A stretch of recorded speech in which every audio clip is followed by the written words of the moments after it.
Welcome back to The Heat. We shift the discussion now to nuclear talks between the United States and the Democratic People's Republic of Korea.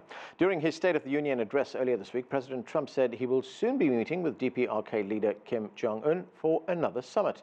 Let's watch. But my relationship with Kim Jong is a good one. Chairman Kim and I will meet again on February 27th and 28th in Vietnam. So let's get back to our panel. Myung-koo Kang, let me start with you this time. So the summit's going to take place at the end of next month. What do you expect will come out of it? I personally hope there would be substantive progress in the summit meeting, but we need to take into account some structural constraints. One of the most important, structural constraints seems to lie in domestic politics going on here in the United States.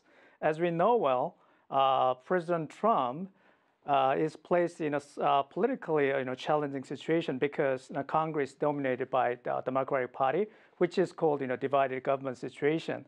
So I would say that President Trump seems to standing on a double-edged sword.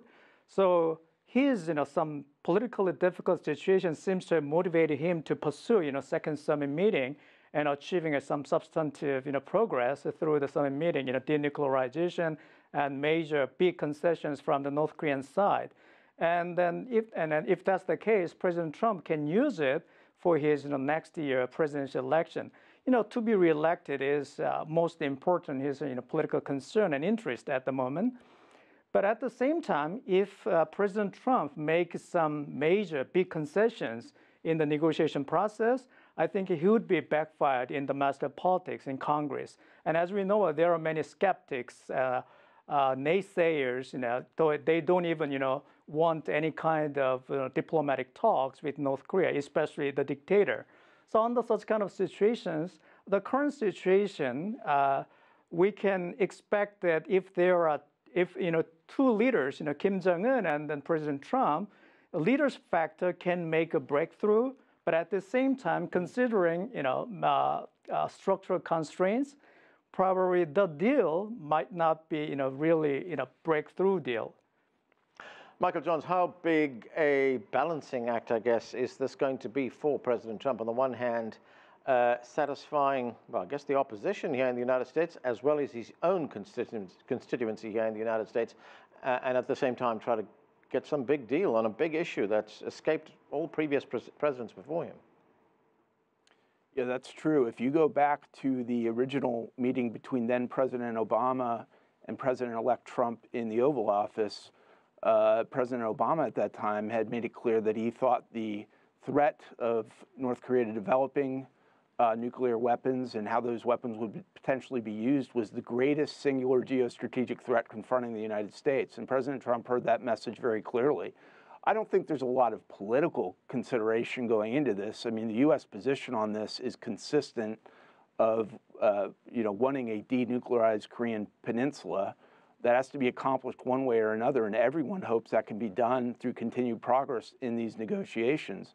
It's important to recognize that we've had no missile testing by North Korea since the first summit. We've had the return, or at least the beginning of the return of remains of American servicemen from the Korean War.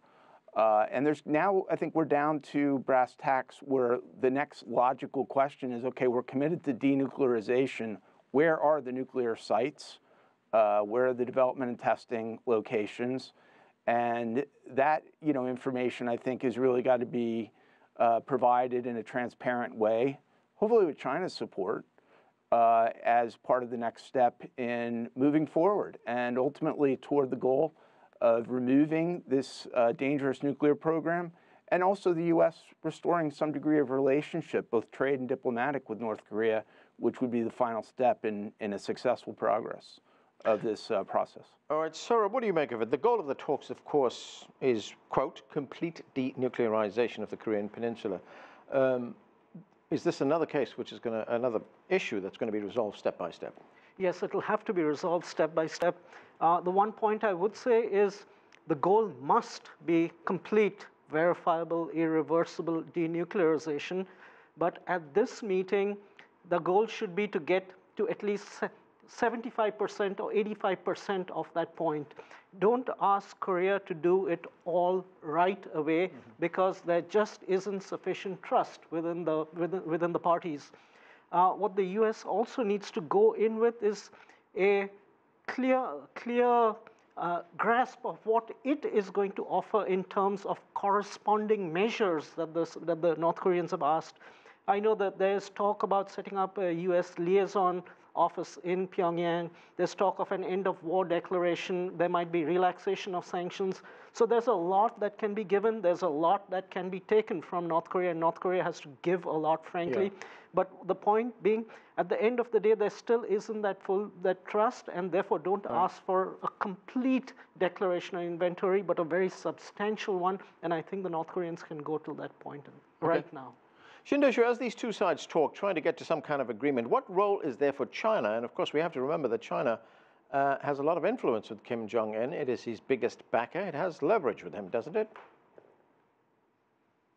Yeah, China has been encouraging North Korean side to, enter into this negotiation with the U.S. side because China shares the U.S. goal, that is a complete destruction of nuclear weapons in the Korean Peninsula. That's the ultimate goal shared by the two countries.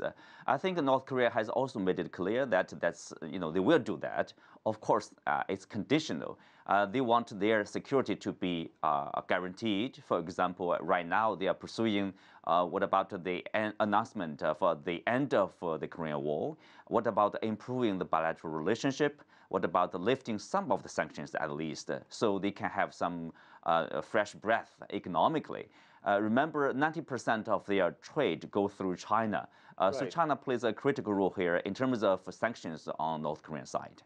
Myung-koo Kang, what is the best case scenario coming out of these talks? I mean, we're going to hear a lot about trust building and confidence building, but what's the best that we can expect out of it? The best scenario, I mean, we briefly talked about it, some potential summit meeting with President Trump and President Xi at the end of February. But President Trump seems to have canceled some potential summit meeting at President Xi. The best scenario is that all major country leaders, President Xi, President Trump, and South Korean President Moon Jae-in and Kim Jong they all get together. The summit meeting place in Vietnam, and they politically declare the end of the Korean War. And that would be a first step of political breakthrough. And after that, if through the summit meeting, if the United States and North Korea can agree with the sequencing or roadmap of denuclearization, and in return for that, some counter reward for the North Korean, North Korean economic development. Such kind of a scenario would be the best scenario. Okay, and we have to go. Thanks to all of you for being with us. That's it for this edition of The Heat. Have a great weekend, and thanks for being with us.